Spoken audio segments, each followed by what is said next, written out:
Welcome back, and still to come today, from exotic fruit to pop art, big prints are back with a bang. Find out how to wear this style whether you're 20 or 60.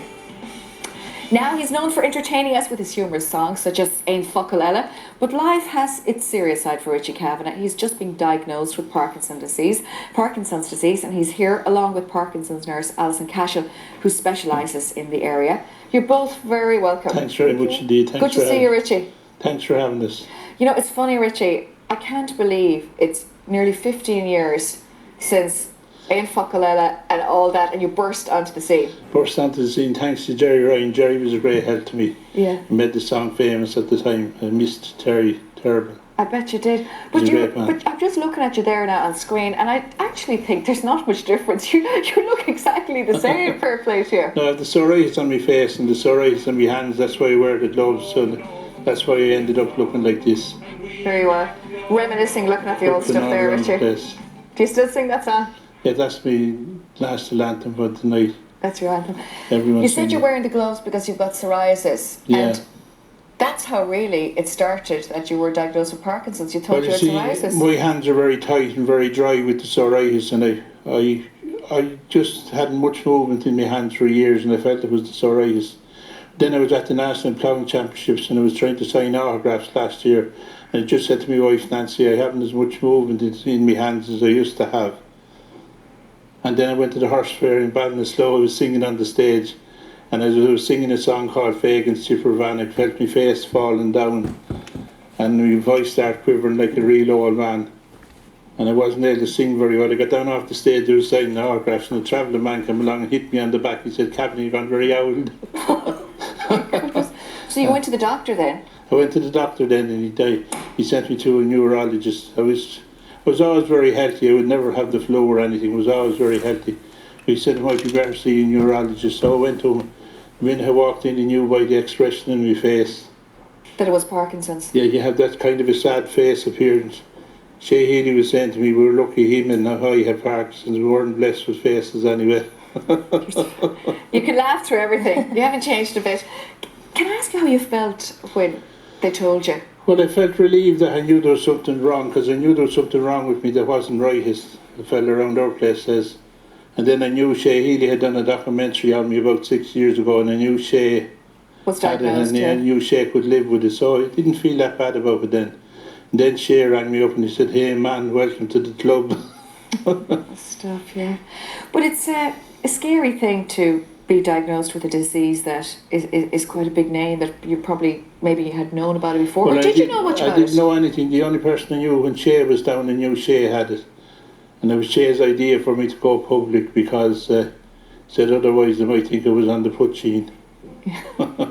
So did you ever hear that Michael J. Fox had it? Yeah, Michael J. Fox and Muhammad Ali, but I didn't get as many boxes in the head as Muhammad Ali. How is everyday life now? I know just before we came on here you said you're a bit shaky. Yeah, I'm a bit shaky, but I'm no different than I was. I was as bad as this at the plough match last year, and I didn't know what was wrong with me. I thought it was the psoriasis. So now that I know what, I have a name and I can go forward. And I was talking to this girl, Alison. She knows a lot about it, so we might meet up some night. I know I'm 40 years married, but I'll meet up with her some night. We'll have a chat.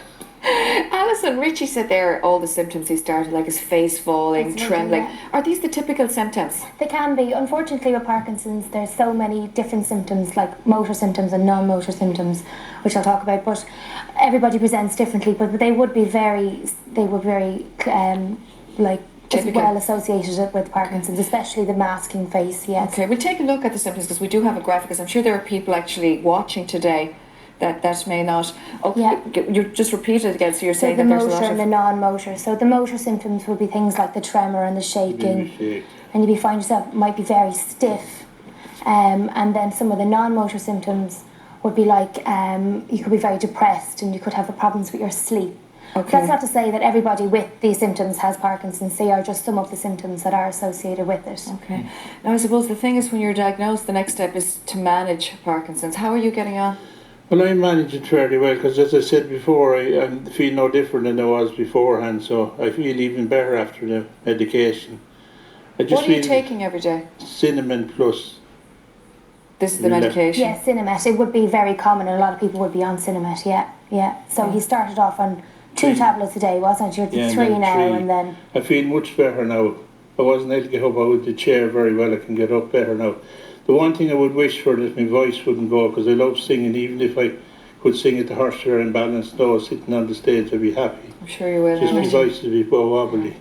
Is it genetic, Alison? It's not. Well, there's some evidence that you suggest that there is some amount of genetic link, but generally it's over 3/4 of people with Parkinson's have it for no known cause.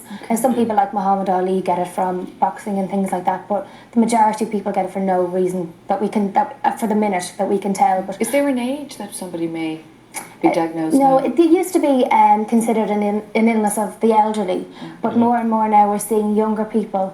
We're only talking earlier on, actually, there's an 11-year-old that was recently diagnosed. It's getting much younger. That's not to say that, there's a lot of people very young, but there are, like, more commonly people in their 30s and 40s being diagnosed now, yeah. Okay, let's take a look at the management of this, and I suppose medication is the first thing. And how do you take that? Is there a certain way you should take medication? Well, we would recommend for the medication, like the Cinemet and things, that you take it 30 minutes, at least 30 minutes before your meals, and try to take it with orange juice or juice like that. It helps break down the juice.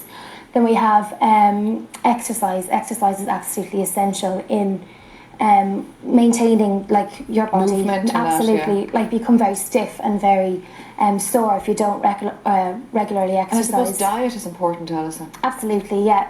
Dietitians and stuff can be involved in telling you what foods to take and what foods to avoid and that kind of thing, and just a balanced diet.